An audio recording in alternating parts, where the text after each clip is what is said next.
memories. Just learned a lot about that. And Mom, she was really passionate about a lot of things. I remember she made a tunnel. We got like 4 or 5 feet of snow one year. I don't know what year that was. And she helped us make a tunnel from the front porch to the bus stop under the far corner. And she had little holes so we didn't suffocate in there, but it was crazy. And then she made an igloo for us, which she got some kind of a big box, and she made this. She packed the snow down real well, and it was like a 6-foot tall, to accommodate 5 or 6 people.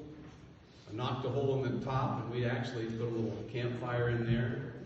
That lasted long after the snow was gone. She put water on it so it froze. Long after the snow was gone, that igloo was still there. We had a lot of wonderful times exploring the neighborhood. We had woods that go for miles all around the house.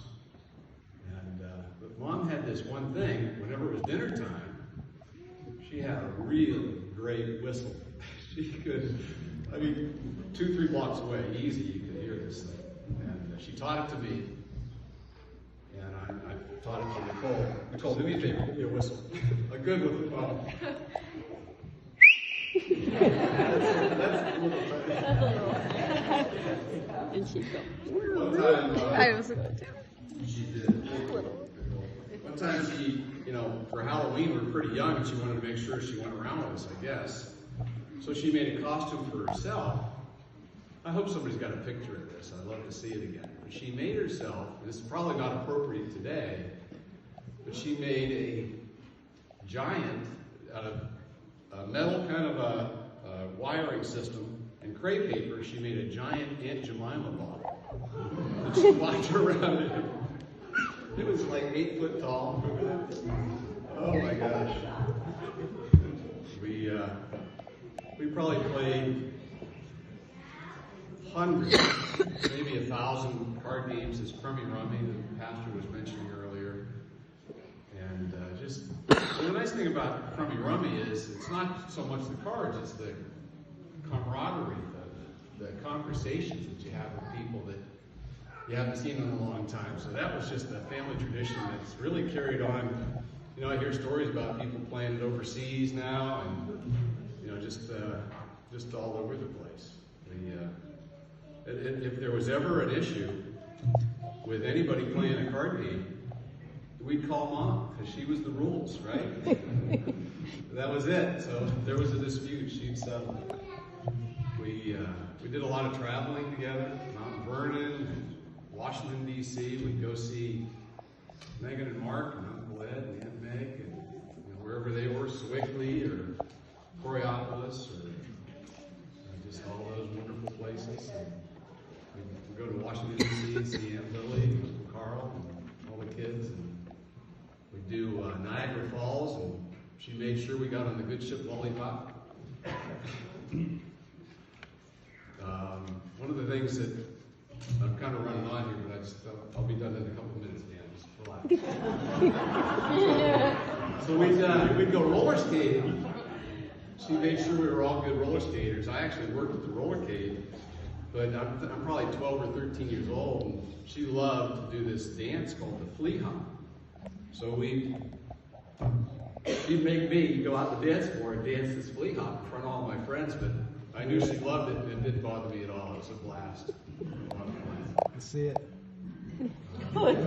Show us. Okay. Do it. Next time we go roller skating. I'd call my mom every day. Kind of like clockwork. I'd call her late morning, early afternoon, and we'd have just wonderful conversations. She always had time for me. She was normally on the phone with Aunt Lily, because they talk every day too, or Uncle Paul. And just a lot of great conversations. She would kind of cut me off when I tried to convert her to be a vegan. I went over like a little brick. I still have an alarm that goes off on my phone. I can't turn it off. It goes off every evening at 7:45. It says, "Did you call your mother yet?" So it's just kind of, it kind of gives me an opportunity. I think about her all the time anyway, just to think about, and just kind of the memories flood back. we went to Youngstown State University together. She was just beginning her master's degree for accounting, and she talked me into taking an accounting 101 class with her. And it was the most painful. If I was late for class, or if I didn't do my homework, I was in big trouble. You guys know, I was in big trouble. So that was an interesting fun time. The last thing I want to say is that when I decided to move to Texas from Youngstown, I loaded up my Ford LTD. Everything that I owned was in that car, and I remember her standing in the driveway just crying like a baby, just bawling.